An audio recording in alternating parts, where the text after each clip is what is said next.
ভুটান গেটের ভেতর দিয়ে ভেতরে যাচ্ছি আমরা।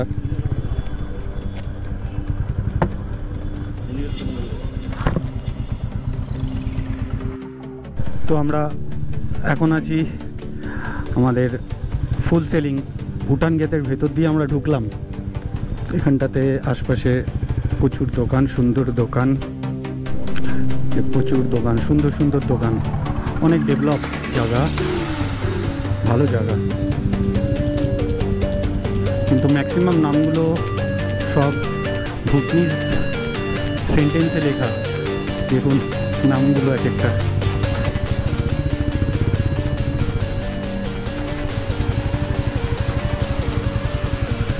নামগুলো একটু আজব টাইপেরই মনে হবে সবার, কিন্তু ওদের ভাষাতে হয়তো এটার কিছু না কিছু মানে তো থাকবেই। হ্যাঁ, কিছু ছোট ছোট ট্র্যাডিশনাল নাম অবশ্যই আছে এখানটাতে।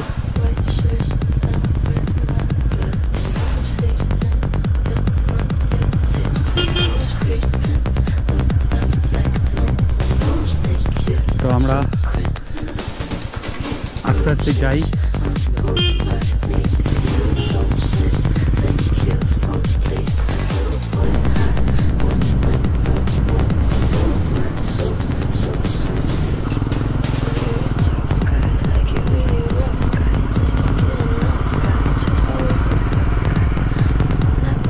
আগে কিন্তু এসব লাইটগুলো ছিল না, কিন্তু এগুলো ছিল না, এগুলো নতুন হয়েছে সব। একদম একদম এসব কিচ্ছু ছিল না।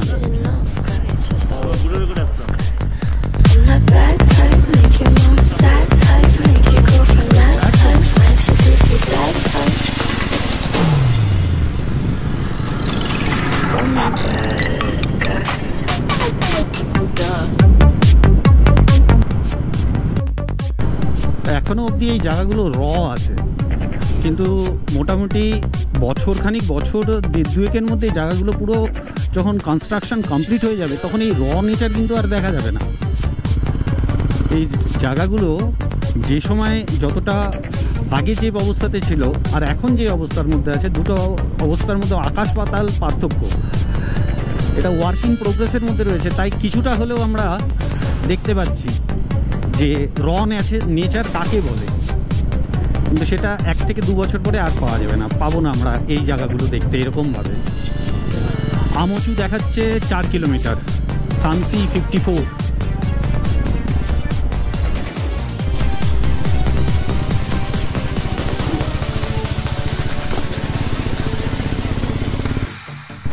তো আমরা চলে এসেছি, we have reached in our destination. So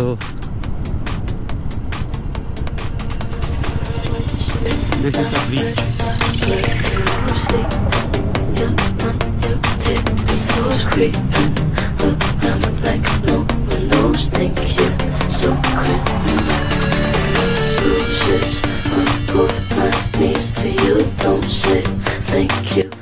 এই হচ্ছে আমচু ব্রিজ, আমচু ঝুলন্ত ব্রিজ। এটাকে ভুটনিজ ভাষায় আমচু জ্যাম বলা হয়। ওদের অর্থে জ্যাম শব্দের অর্থ ব্রিজ। তো এখানটার থেকে আমাদের ব্রিজের ভিউ হচ্ছে যেমন দেখছেন ঠিক সেরকম।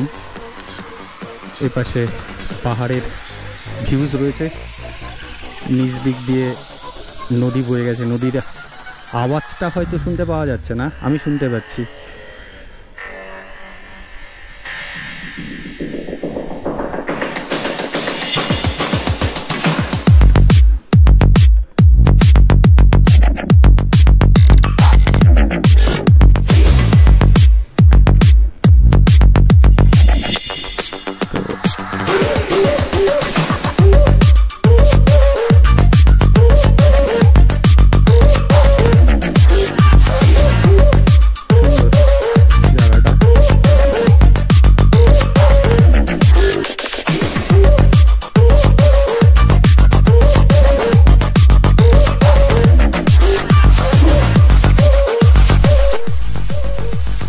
এই হলো ব্রিজের শেষ। বাদিক দিয়ে সামসিং চলে গেল। এখানটাতে সাইনবোর্ডের মধ্যে সামসিংও লেখা আছে, ওয়েলকাম টু সামসিং। এবং এই ব্রিজের এই শেষ যেখানটাতে হলো, এর আগে আর আমরা বা সাইডে কিন্তু এগোতে পারবো না। এর আগে যদি আমরা এগোতে যাই এখানটাতে কিন্তু লাগবে পাস। তো আমরা বাঁ দিক দিয়ে নদীর ধারের চাপা মাটির রাস্তা দিয়ে, এখানটাতে একটা ব্রিজ রয়েছে যেটা হচ্ছে আমাদের ঝুলন্ত ব্রিজ। এই হলো আমাদের ঝুলন্ত ব্রিজ। তো আমরা হাঁটছি ঝুলন্ত ব্রিজের ওপর দিয়ে। কাঁপছে ব্রিজটা কিন্তু না, তবে ভেঙে পড়ার চান্সেস নেই, যথেষ্ট শক্ত এবং মজবুত।